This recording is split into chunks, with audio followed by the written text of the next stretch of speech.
सकल सुमंगलदायक रघुनायक गुणगान। सादर सुनहि ते तरहि भव सिंधु विनाजलियान।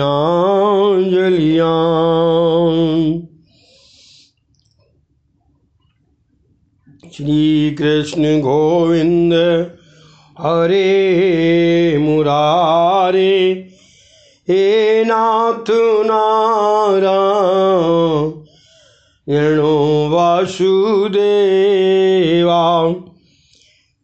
कल की कथा में था कि ये नहीं भूलना चाहिए, पाँव की शक्ति क्षीण हो जाए तो मान लेना कि मरने का समय आ गया है। जब गजेंद्र बहुत व्याकुल हो गया तब वो स्तुति करने लगा। गजेंद्र ने जो श्रीहरि की स्तुति की उसकी बड़ी महिमा है। संसारी लोगों को गजेंद्र की तरह नित्य श्रीहरि की स्तुति करनी चाहिए। इस तरह स्तुति करने से अज्ञान का नाश होता है और मरण सुधरता है।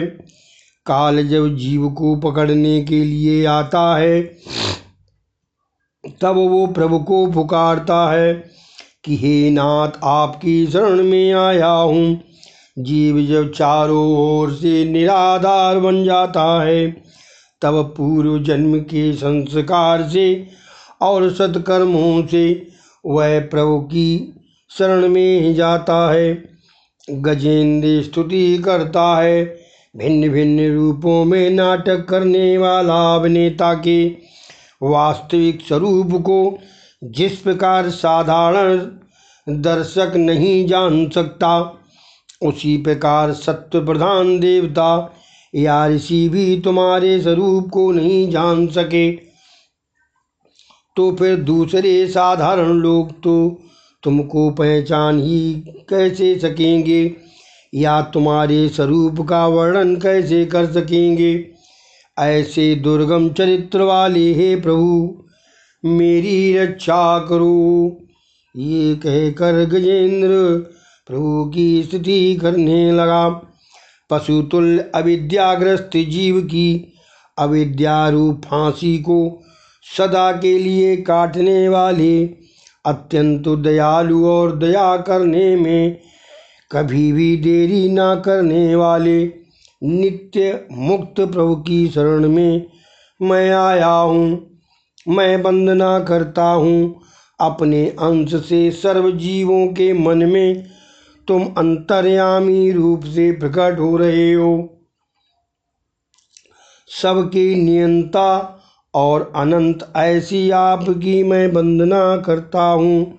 मादक प्रपन्न पशुपाश विमोक्षणाय मैं पशु हूँ, काल के पास में फंसा हुआ हूँ। जरा विचार करो, जीव मात्र पशु है, सब काल के मुख में फंसे हुए हैं। मुझे काल से बचाओ। जहाँ काल का न हो वहाँ मुझे ले चलो। जहाँ काल है वहाँ दुख है। जिसके सिर पर काल है वह सुखी नहीं है। जहाँ काल न हो ऐसे अपने निज धाम में ले चलो। जो लोग शरीर पुत्र मित्र घर संपत्ति और स्वजनों में आसक्त हैं, उनको तुम्हारी प्राप्ति होनी अति कठिन है। क्योंकि तुम स्वयं गुणों की आसक्ति से रहे तो जीवन मुक्त पुरुष अपने हृदय में तुम्हारा निरंतर चिंतन करते हैं। सर्व ज्ञान स्वरूप सर्व समर्थ परमात्मा को मैं नमस्कार करता हूँ। नाथ, इस मगर के पास से छूटकर मैं जीने की इच्छा नहीं रखता हूँ। हाथी का शरीर अंदर और बाहर दोनों ओर से अज्ञान रूप आवरण से ढका हुआ था। ऐसे शरीर को रखकर क्या फायदा। मैं तो आत्म प्रकाश को ढक देने वाले उस अज्ञान रूप आवरण से छूटना चाहता हूँ कि जिसका कालक्रम से अपने आप नाश नहीं होता है। उस अज्ञान आचरण का तो केवल आपकी कृपा से या तत्व ज्ञान से ही नाश होता है। हे नाथ, मुझ पर कृपा करो, शरणागत की रक्षा करने वाले। हे प्रभु, मेरी रक्षा करो, मैं तुम्हारी शरण में आया हूँ। गजेंद्र इस तरह दुख से आर्द्र होकर श्री हरि की स्तुति करता है। बड़े बड़े महात्मा गजेंद्र मोक्ष का पाठ करते हैं। जब काल पकड़ता है तब जीव भय से व्याकुल होकर कैसा घबराता है। ऐसा सोचकर गजेंद्र जैसे आर्द्र बनकर गजेंद्र मोक्ष का पाठ करोगे तो जीवन सुधरेगा। स्तुति के एक एक श्लोक में दिव्य तेज भरा हुआ है। इस स्तुति का पाठ नित्य करोगे तो अंतकाल में परमात्मा लेने के लिए आएंगे। प्रातः काल में पवित्र होकर जो भी व्यक्ति भगवान की गजेंद्र स्तुति का पाठ करेगा उसकी बुद्धि अंतकाल में भी निर्मल रहेगी। उसे अंतकाल में भी श्री हरि का स्मरण रहेगा। इस स्तुति का पाठ मनुष्य को संकट से मुक्त कराता है। यह स्तुति दुष्ट स्वप्न के फल का नाश करती है। इस स्तुति का पाठ करने वाले को बुरे सपने नहीं सताते।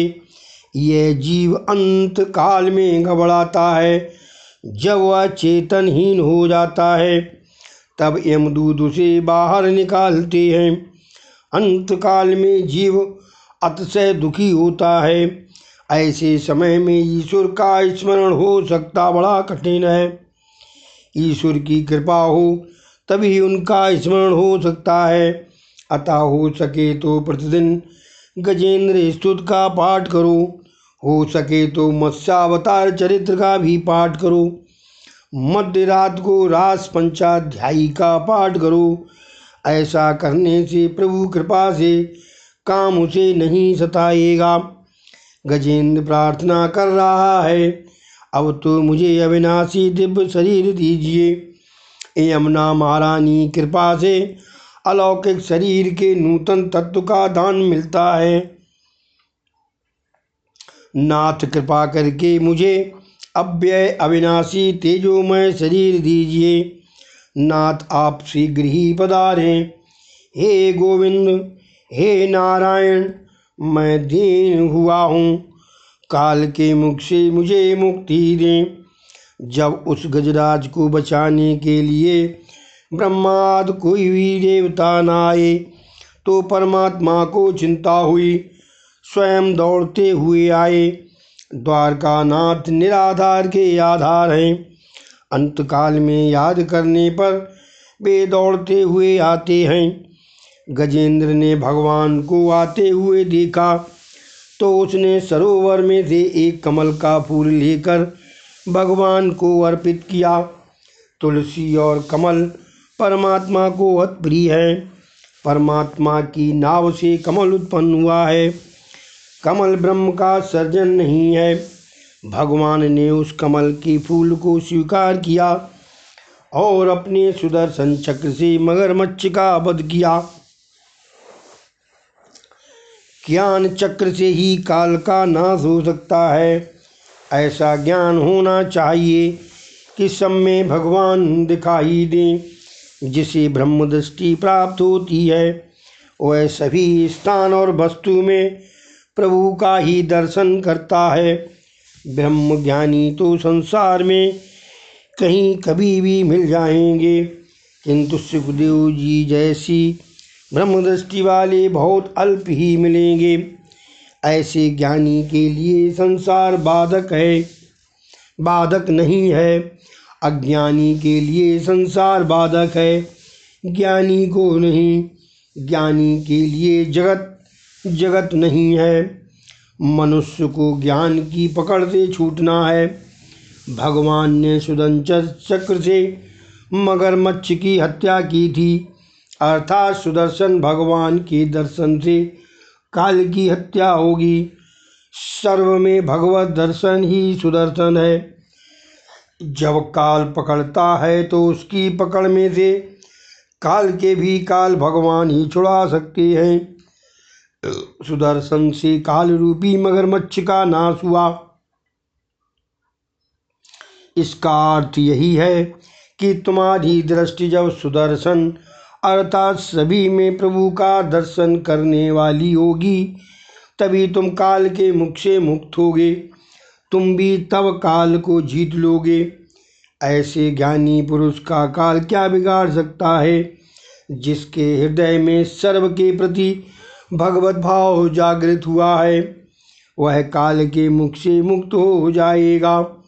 सर्व में श्री कृष्ण का दर्शन करते करते उसको अपने में भी श्री कृष्ण का ही दर्शन होने लगता है और अपने स्वरूप में श्री कृष्ण का दर्शन करोगे तो काल तुम्हें मार नहीं सकेगा। शरण में आए हुए गजेंद्र का जिस प्रकार उद्धार किया उसी प्रकार शरण में जाने से सभी जीव का प्रभु उद्धार करते हैं। वह गजेंद्र अपने पूर्व जन्म में इंद्रधुम्न नाम का राजा था। वह ध्यान में बैठा हुआ था कि अगस्त्य मुनि आए। राजा ने उठकर उनका स्वागत नहीं किया तो मुनि को ये व्यवहार अपमानजनक लगा। भगवान से भी अधिक उनके भक्त का सम्मान किया जाए। पत्थर की मूर्ति के प्रति सद्भाव रखने से वह चेतनमयी होती है तो चेतन के प्रति सद्भाव रखने से ईश्वर की प्राप्ति क्यों नहीं होगी? अगस्त्य मुनि को बुरा लगा तो उन्होंने श्राप दिया, क्योंकि मेरे आने पर भी तू जड़ सा ही बैठा रहा, अतः अगले जन्म में तुझे पशु का जड़ अवतार प्राप्त होगा। पूर्व जन्म में गजेंद्र ने बहुत भक्ति की थी, अतः गजेंद्र योनि में भी उसे अंतकाल में प्रभु का स्मरण हुआ और फलता उसका उद्धार हुआ। जो भी संस्कार मन में दृढ़ होकर जम जाते हैं वे अंतकाल में और अगले जन्म में भी काम आते हैं। ठाकुर जी का पहले स्वप्न में अनुभव होता है। गोपाल सहस्रनामावली में भगवान का एक नाम है भक्ता नाम स्वप्नवर्धना। भगवान ने गजेंद्र को सारूप मुक्ति दी, अपने ही जैसा रूप दिया।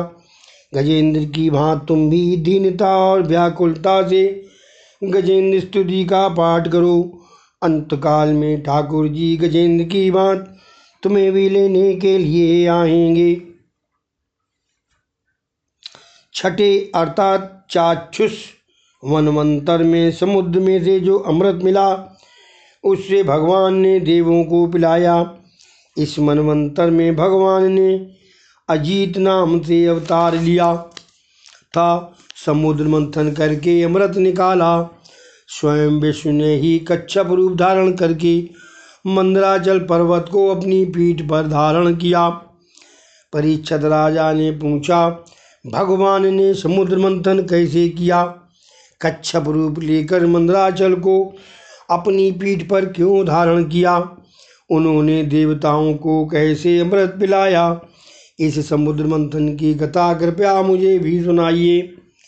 सुखदेव जी वर्णन करते हैं, राजन, एक बार इंद्र इधर उधर घूम रहा था कि मार्ग में ऋषि दुर्वासा मिल गए। दुर्वासा ने इंद्र को पुष्पमाला अर्पित की। साधु ऋषि जब कुछ देते हैं तो सद्भाव पूर्वक देते हैं, उसे इनकार न करके आदर से ग्रहण करना चाहिए। इंद्र संपत्ति के मद से विवेक भ्रष्ट हो गया था। उसने माला हाथी की सूंड पर फेंक दी और हाथी उसे पांव से कुचलने लगा। दुर्वासा ने सोचा कि इंद्र मेरा और पुष्पवासी लक्ष्मी का अपमान कर रहा है। तब उन्होंने इंद्र को श्राप दिया, तू दरिद्र होगा। संपत्ति के मद से विवेक भ्रष्ट हुआ व्यक्ति दरिद्र हुए बिना फिर विवेकी नहीं बन पाता। इंद्र दरिद्र हो गया और स्वर्ग का राज दैत्यों को मिला। देवगण ने भगवान का आसरा लेकर उससे प्रार्थना की, कुछ ऐसा उपाय करें जिससे हमें स्वर्ग का राज्य वापस मिल जाए। भगवान ने समुद्र मंथन करने की आज्ञा दी और कहा, इससे प्राप्त होने वाला अमृत तुम्हें पिलाकर तुम्हें अमर बनाऊंगा। ये काम कोई आसान काम नहीं है। इस काम में शत्रुओं को भी साथ लेना, अन्यथा वे बाधा उपस्थित करते रहेंगे। दैत्यों का के साथ मैत्री करके उनकी प्रशंसा करना, वे अभिमानी हैं, अतः अपनी प्रशंसा सुनकर वे मित्र बन जाएंगे। जिसे ज्ञान रूपी भक्त रूपी अमृत मिलता है वो अमर हो जाता है। देव और दैत्य अमृत प्राप्त के लिए समुद्र मंथन करने लगे। मंदराचल पर्वत को मथानी और बासुक नाग को रस्सा बनाया गया। संसार ही समुद्र है, अपने जीवन का मंथन करो। समुद्र मंथन जीवन का ही तो मंथन है। संसार समुद्र का मंथन करके ज्ञान और भक्त रूपी अमृत का पान करने वाला अमर हो जाता है। मन को मंदराचल पर्वत की भांति स्थिर करो, और मन ही मंदराचल पर्वत है और प्रेम डोर ही बासुक नाग है। 16वें वर्ष में मनोमंथन शुरू हो जाता है। शिव पुराण में एक प्रसंग है। शिव जी ने कामदेव को आज्ञा दी कि बाल्यावस्था और वृद्धावस्था को छोड़कर मनुष्य को तू सताते रहना। शिव जी ने कामदेव को आज्ञा दी कि बाल्यावस्था और वृद्धावस्था को छोड़कर मनुष्य को तू सताते रहना। युवावस्था में पूर्व जन्म के संस्कार धीरे धीरे जागृत होते हैं। उस समय अपने मन को मंदराचल पर्वत की भांति स्थिर करना चाहिए। मन को चंचल ना होने देना चाहिए। उसके लिए कम से कम 3 घंटे ठाकुर जी की प्रतिदिन सेवा करो। ए श्री अद्य कथायाम समाप्तम। बोलो श्री कृष्ण भगवान की जय। हरे कृष्ण कृष्ण कृष्ण हरे हरे, हरे राम